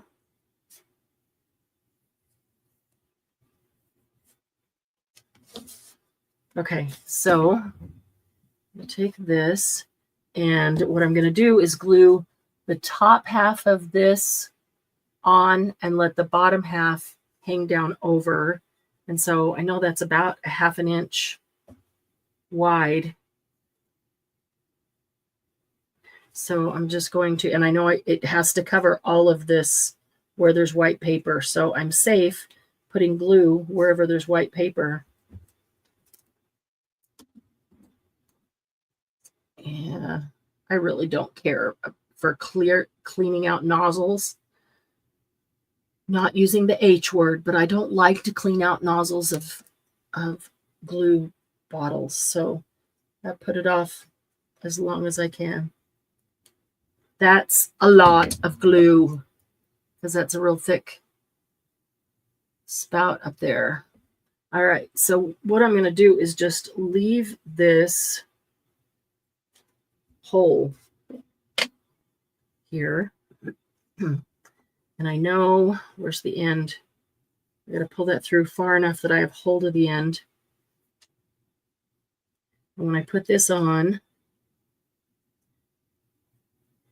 I'm going to get all 3 of those squares in. And right after those squares is going to be the point that it gets cut off. So I'm going to try to make that center.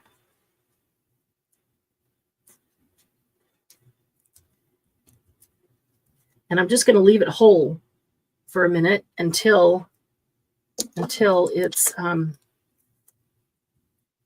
sufficiently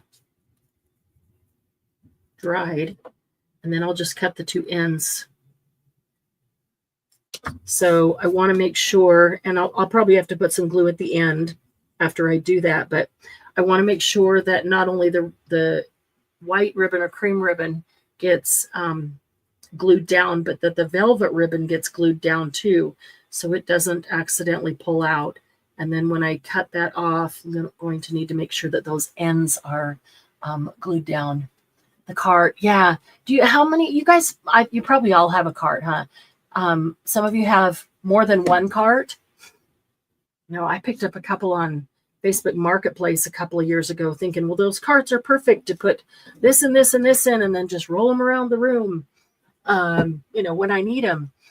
And as I'm doing this reorganization, deciding what to have in the cart, I've decided that one of them would work great with the sewing machine on top, but also I want to keep the other shelves open so that whatever project I'm working on, I can pull that up next to me and have on it all the supplies that I would need for that project. So if I was going to use some lunar paste, I can pull it and put it on that cart, or some sprays or some whatever. So I don't have to have them sitting all over my desk because they take up space and you end up with this much space to work in. Really don't like that. So if that cart can hold all the things that I'm potentially going to need, that will save me jumping up and down. All right, I'm going to go ahead and cut these because that's on pretty good. It's not completely dry, but it is on pretty well. So I'm going to turn it over so I can see. I'm going to go right between. There we go. And I will get some glue. Put that velvet just a little bit more. There we go. Get some glue underneath the end here.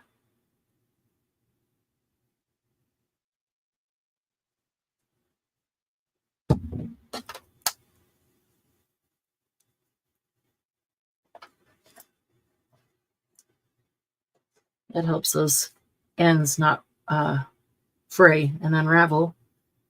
You just put a little bit of glue on the top.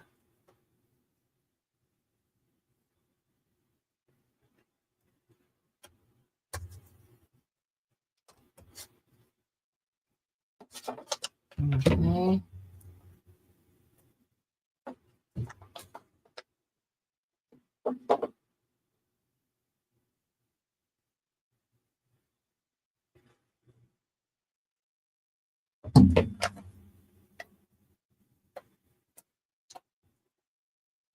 Once it's dried, like that little thing I can cut off. But right now I want to just leave it and let it dry. So that turned out cute. Yeah. All right. So it's not quite dry. We'll let it keep drying. But so we've got black and white there. So then just have to decide, do I want something else on it? Does it warrant, some kind of black and white cameo or button or something right in the middle? Does it feel like it's missing something? I think it will work with just a dot Velcro. So let's see, is this dot big enough? I think that's the dot I used on here. Yeah, just a little tiny one.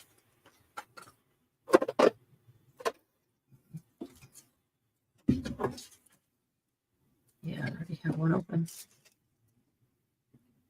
So got the top and bottom together.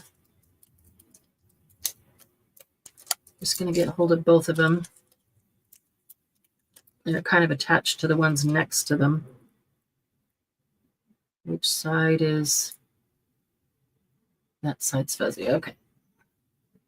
Oh, got strings everywhere. Okay, let's just go center mass there.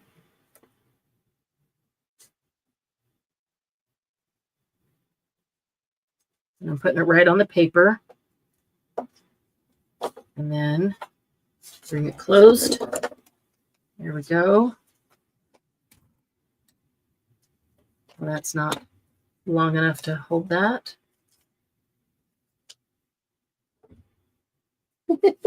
Thread and glue strings and more thread. And the thread sticks to the glue strings. Okay, so while that's drying, would work for storing and then be handy to move to kitchen table. Yes, yes.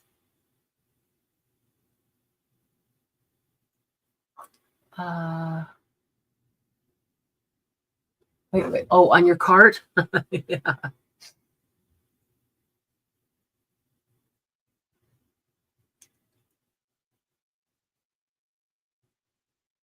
I've got another cart at Joann's when you could get on a good sale.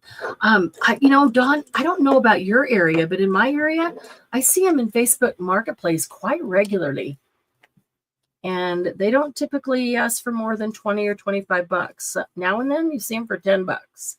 But keep an eye out. You might find them. And there's usually, people got more than one, or they're just no longer crafting or whatever they got it for that they thought they would use it for and they don't use it.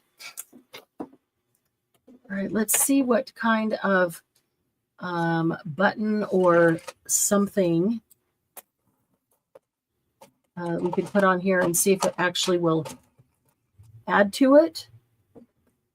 There's a triangle button. It looks like it's got, let's come off, paint. Triangle button. That's interesting.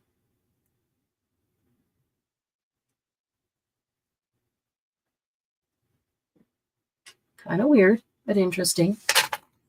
Okay. If it's a flat button, it'll just glue right down. If it's not a flat button, oh, it's kind of pretty. That's silver.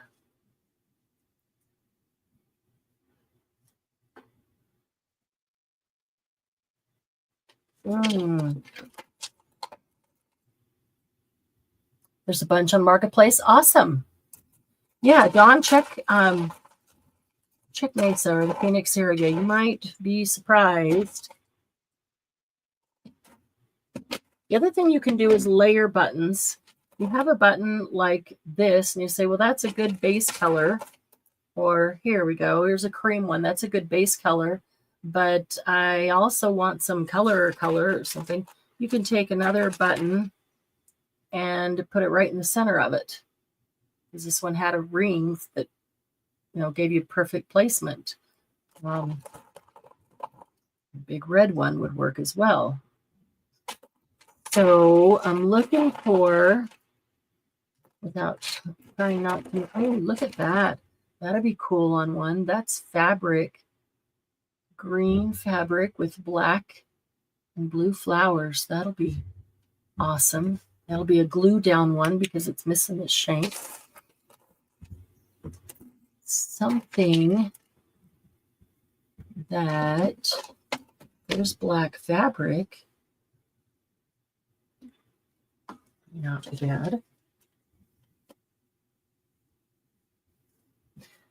Put it over that, but also could just bring it over here, up here, and put it over the velvet in the center one. Hey, Jen, good to see you. What do you guys think? Black fabric almost makes me want to paint something on the fabric. Or, oh, check out this silver one. Nah, the idea is good, but the silver doesn't pop as much as the black did. Something pearl gray could potentially be pretty. No, I still think I would like the black fabric better. What do you guys think? Let's see what else is in here. If you see something in here, holler. That's solid. Color black. Oh, there's a funky one. Another triangle, but a larger. We like funky.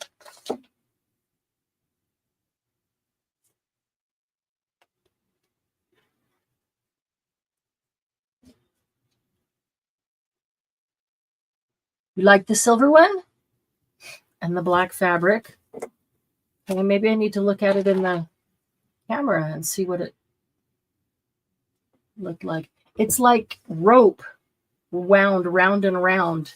It's tall. It's like rope. And it also is just glaring for me.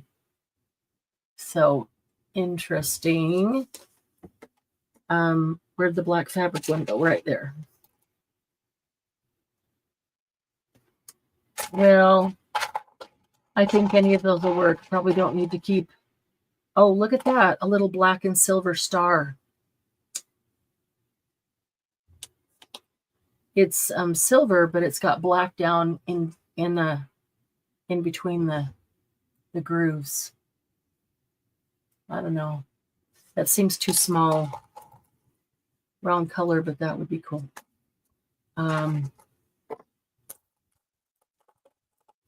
Ooh, there's one that is the moon. Okay, so I'm going to use the black fabric one, I think. And it's got this big shank. I could just sew it on, stitch it on like I did the other one. I don't really want to do that. The main reason for having that stand up that high would be so I could, do the ribbon closure or sari silk or trim or whatever you want to use. I don't want to do that. I really just want to embellish this a little bit more. So close your eyes, reach in, pick one for a flat button so multiples could be easily be stored together. Yes. So that's my thought, Dawn. I don't really want this to stand up because I don't need it to stand up as part of the closure. So this is metal and it is covered in fabric. So it's possible that this shank with some encouragement will pull out, especially if I squeeze it together. I don't know if it will. I don't want to destroy the button. So I don't feel any movement at all. So I would just get the pliers that I knocked on the floor behind the desk that I don't have in my hand right now. And I like that one too, Don. I like that one a lot. I'm gonna have to find just the right fabric for that one. That's very pretty. And I'm going to cut that shank off because I really do want it to be flat. It stores easier, like Dawn said. I don't need it sticking up in my way unless it's part of the closure. So when I do this, it doesn't matter whether it is metal or plastic or wood. It just doesn't matter.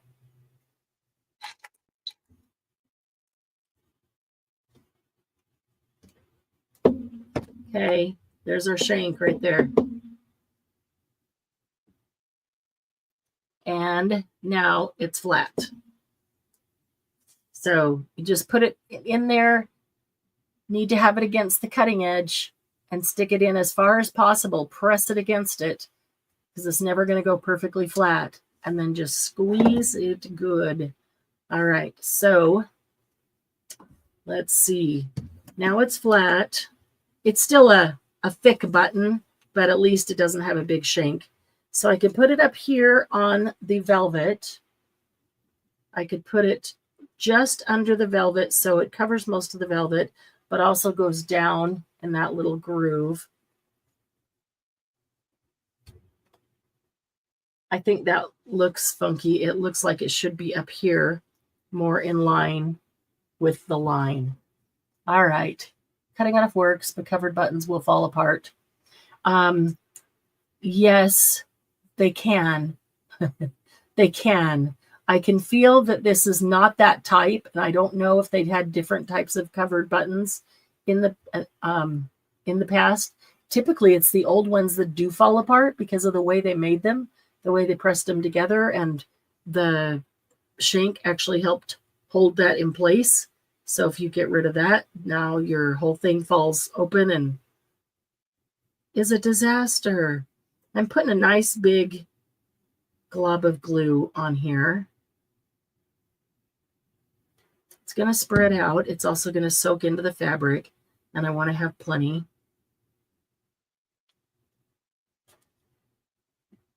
Okay. And I will just hold it for a minute because as soon as it starts to set up, and the more glue you put down, the longer it's going to take it to set up. But as soon as it starts to set up, then I can let go and it'll just stay standing upright. So, teal, the back will come off if you pull the shank out. This one isn't going to do that. I don't know why, but I do know what you're talking about, Margie, because the first time I did that, it fell apart, and I went, oh, yeah, it was some years ago, but I've never forgotten it. Didn't see the real Nobe. I don't know. Cutting enough works, but covered buttons will fall apart. We'll see. We'll see if this one does. It doesn't appear to be like the others that I've had in the past. Typically, if there's a good covered button, it's got a big shank like that because the parts and pieces that you put together, they just do. That's one I would sew on and use as a string tie or a ribbon tie. Okay, that is already grab and hold to set up nicely. So I just want to make sure that I have it straight.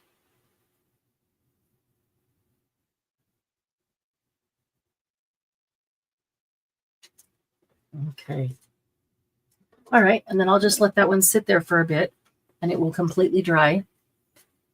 It's okay, Julie, you're not the only one. There are some kits you can buy to cover your own buttons, but this one might be machine made. That's a good point. We are memory keepers. Has a little, like hand crank thing that you can make buttons with, and they had it on deep sale a little while ago, not very long. I thought about getting one, and I thought, but really, how often, oh, excuse me, how often are we going to make buttons? Be realistic. Not very often. That's something I think we'd use all the time. Oh, the teal one. Yep.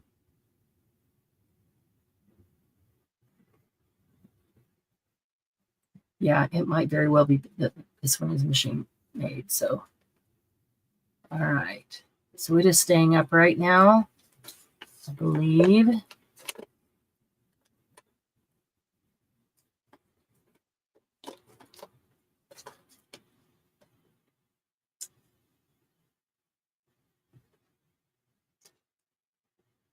Okay, I think that'll work. So we can make fake buttons for that. Yep. And it doesn't even have to be a button on here. I have lots of buttons you know, I mean, just jars of these, they're just random buttons. And so I'm trying to make a point of using buttons when I can, because I need to use them up. You know, you see more cool buttons than you want to get them, but that one's cool. It's black and red, or gray. Black and red and gray.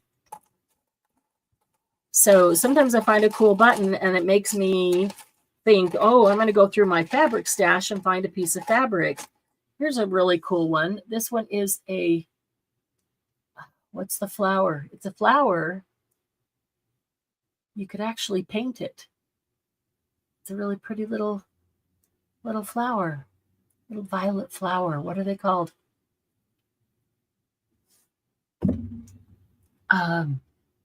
Johnny Jump Ups? Is that what it is? I don't know. Crocheted flowers would be adorable. Yes. Yes. Those tiny little crocheted flowers. Yeah, you could put something like this on. You could make your own fabric flower. That would actually be really pretty with the pop of red on there. Just cover a lot of it. And I do like seeing this velvet through here. But I'm so sorry. Fabric flowers, crocheted flowers. This also has some of these. You could even use one of these. They smash well. I mean, you know, when they smash, they don't look bad. They don't get totally destroyed. So, boy, that white just really reflects. Anything that's white does not show up nicely at all. All right, and a charm. What kind of charm should we give this one? I have some black bulb pins. How about the dressing room hanger? Does that look like that? Or an umbrella. Or stick with the bird cages of the day. This one looks like, I don't know why, it looks like it could have a sewing machine.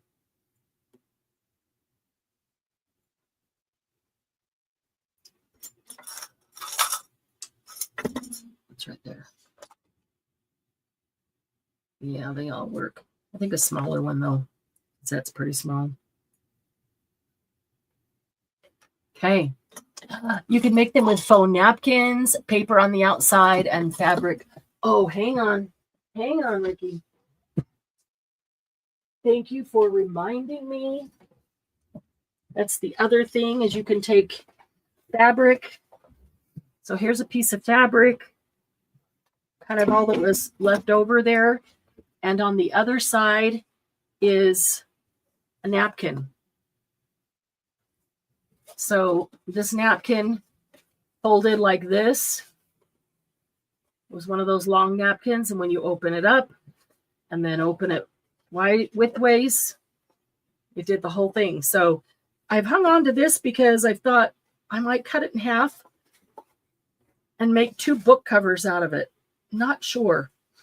It kind of folds right in the middle of that. Although that wouldn't be bad to have that on the spine, but it's kind of an awkward place for that to be if you wanted it on the front cover. You could always cut it and use that on the front cover. But yeah, napkins and fabric are great with these. Rice paper works just as well as napkins on that. You can, on the inside of these where I did coffee dyed paper, you could do napkins, especially if you have one of these solid colors here and you do a napkin inside that matches. It could be really pretty. Or rice paper scraps. When you're doing small ones like this, the rice paper scraps are just fine. Lots of things you can do with them. Kitty charm. Yeah. Made fake flowers out of crocheted ribbon. Yep. Wadded up some thread scraps into a ball, glued them in the middle for a center. Oh, thread scraps are awesome. Those clothes are also darling. Wait. What clothes? Oh, crocheted flowers. Okay. That'd be beautiful. So that, oh, this one, Ricky? Ricky's mind is already going with what she wants to do with this one. I did this one a while ago and I have just hung on to it. because it is so pretty. And I couldn't decide, yeah. All right, Ricky, private message me. I already have a box of stuff going for you. Yeah, such fun. I do like I still have tons of napkins. So napkins are great, especially this one that had the Eiffel Tower on it because the fabric was the Paris fabric. So yeah. Anyway, thanks for hanging out with me today. I really do hope that you will pull out some fabric scraps, whether they are, these actual, what do you call them, samples, or just fabric scraps. Doesn't really matter. I'm using these because I have these. If I didn't have these, or if I run out, then I'll just start using fabric scraps. But I really do hope that you'll pull out some and make some of these and put photos in the group, in the Facebook group. Would really love to see them. And there's lots of different closures you can do. So I might have to sit here and make a few more and do some of the different types of closures that I've done in the past. But use it or lose it. Yeah, that would have been a fun one to do with Diane, huh? Use it or lose it. Your fabric scraps, your ribbon scraps, and lace scraps, because you only need this long. Those are all scraps. Use it or lose it for sure. Let it go. Let it go. Good one, Carrie. All right. Thanks, everybody. Have the rest of a great Monday. And we'll see you in the group, and I'll be looking for those photos for sure. Bye for now.